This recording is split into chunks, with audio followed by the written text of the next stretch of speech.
Hello, my name is Jeffrey Youngblood, and today I'll be presenting an object analysis of ethical and legal issues in the case study titled Jason, Mental Health Professional in Crisis.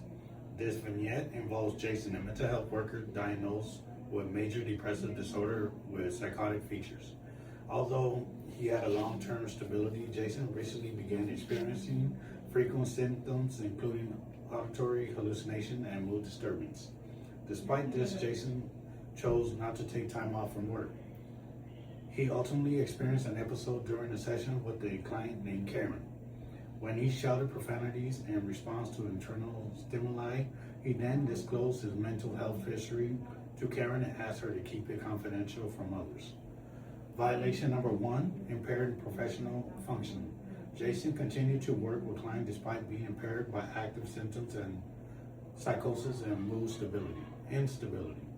This places clients at risk of harm and violates ethical standards of self-monitoring and fitness to practice. Violation 2, inappropriate self-disclosures and role reversal.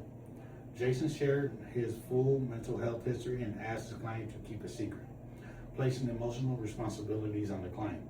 This shifts the dynamic and undermines the therapeutic relationship. Violation number 3, failure of colleagues to intervene. Jason's colleagues noticed changes in behaviors but took no action. This could constitute a failure in professional duties to protect clients and report impaired colleagues. ACA Code of Ethics. C.2-G's impairment. Counselors should monitor themselves for signs of impairment and refrain from offering services when impaired. A-4-B, personal values.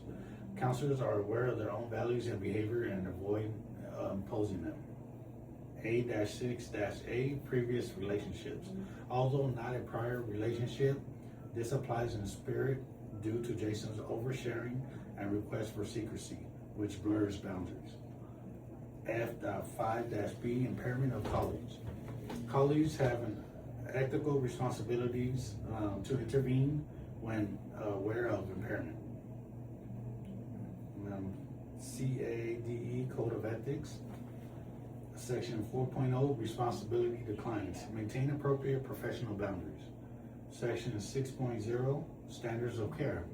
Service should be delivered comfortably and safely, which includes recognizing impairments. References, Chapter 9, values and healthy relationships. Jason's emotional instability and inappropriate disclosures disrupts the client's sense of safety and blurred professional roles.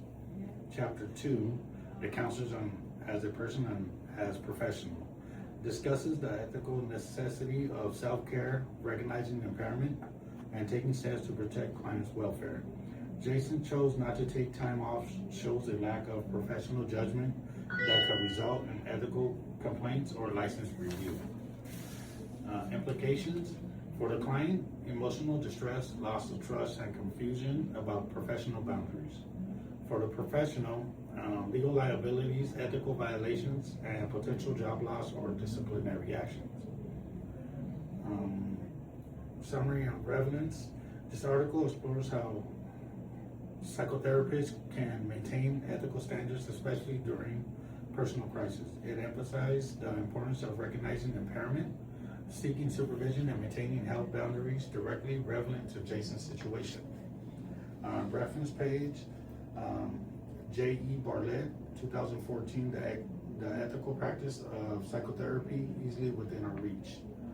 Also, California Association for Alcohol and Drug Educators, 2021, Code of Ethics.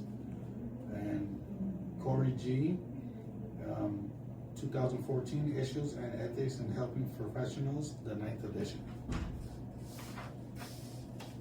The APA, the reference, American Counseling Association, 2014, ACA Code of Ethics, and California Association of Alcohol and Drug Educators, 2021, Code of Ethics. Thank you.